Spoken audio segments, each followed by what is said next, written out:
What's good, YouTube? I'm back here in another video. Today we reacting to how they stole $330 million of Bitcoin. Anyway, with that being said, we're gonna go ahead and get this video out ASAP. We're gonna do no more talking. Without further ado, more of the story. We're gonna get right into the fucking story, man. One of the biggest heists in history just happened. $330 million Bitcoin was stolen. To put that into perspective, it's bigger than the Antwerp diamond heist, the Lufthansa heist that you probably saw in Goodfellas. It was also bigger than the Great Train Robbery in 1963. And if we're talking crypto, it's the 6th largest in history. This was first flagged by Zach XBT, who noticed the unusual wallet movements before anyone else. It was a long-term Bitcoin wallet that was emptied, and it had no obvious ties to exchanges or companies. 3,250 Bitcoin, worth about $330 million, was moved in one transaction. So now the thief has the money. What did they do with it? Well, the Bitcoin wasn't just left sitting there. It was broken down into smaller amounts, around 50 to 100 BTC at a time, pushed rapidly through 6 different instant swap exchanges. These instant swaps don't hold customer funds like large exchanges, and often don't require any deep KYC. They're designed to be very fast, but they do come at a cost. In this case, the thief was paying 1 to 3% in fees on every transaction, meaning millions was sacrificed just to move fast and to not do a KYC. Pretty obvious why they wouldn't do that though. That doesn't take a rocket scientist. See, the thief's push for privacy didn't stop there.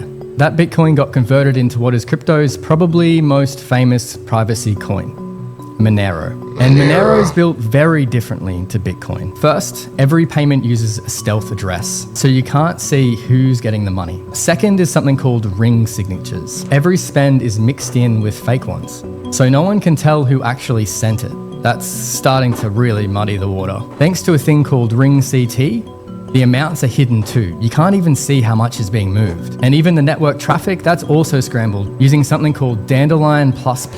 Yeah, that was clearly written to read on a computer, not out loud. But Dandelion++ ultimately makes it impossible to know where the transaction started.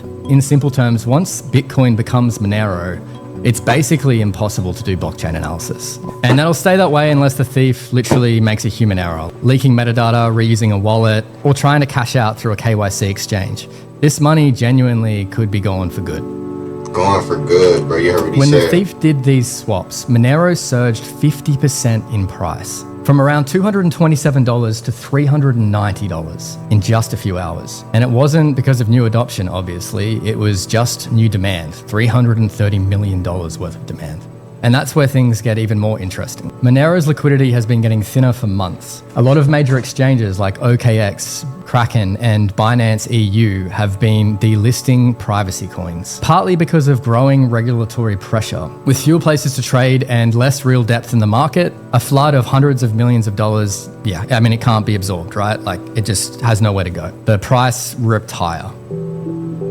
The first theory is social engineering, tricking someone into giving access rather than breaking in through code or hacking. And Zach XBT mentioned that this heist looks like it could have used something similar to this. Another theory is that it could be North Korea's Lazarus Group, one of the most notorious state-backed hacker groups, tied to some of the biggest crypto thefts in history. But Zach's read on this one so far is that this probably isn't Lazarus. In short, it's too messy. Fast laundering, smaller hops, millions burned in fees. Doesn't really match how this group normally operates.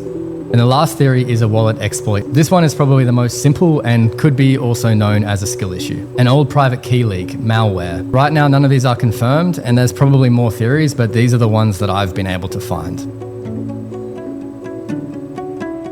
So while this is unfolding, I started to think about this, or probably a little bit too deeply. It made me, really think about the fact that we need to think about our security more. The thinking loop. This event also sparks a bigger conversation around privacy coins and what it means for the future of blockchain tech. Privacy was one of the founding reasons for this to exist, but it's now starting to go the other way. Centralization's coming in, there's talk of stablecoin legislation in the US government, and it really puts a spotlight on the tug and pull between protection and privacy. Where does the line of right and wrong sit? If you appreciated this breakdown, I'd love if you could reshare it, like it, subscribe on YouTube, whatever else, because it enables me to make more of this stuff. And I'm doing it out of love and passion for crypto, AI, tech, and the positive impact that I think it can have on the world. And yeah, it sucks to report events like this. definitely go do something today. Drop this video today, man. We gotta stay consistent on uploads every single day, man. Make sure you like the video and subscribe. I'm gonna drop this link in the bottom of the video. With that being said, we're gonna get out of here. Stay up.